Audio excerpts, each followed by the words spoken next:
நீங்கள் எதை சொல்லுங்க?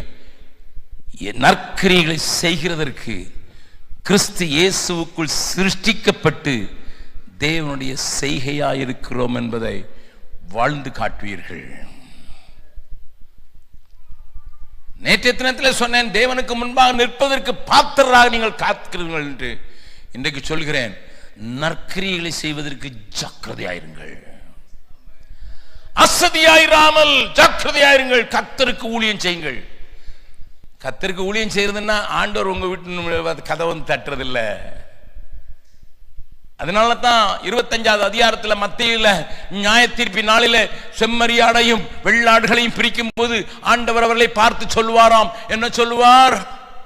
நான் பசியாயிருந்தேன், நீங்கள் போஜனம் கொடுத்தீர்கள். நான் சிறைச்சாலையில் இருந்தேன், என்னை பார்க்க வந்தீர்கள்.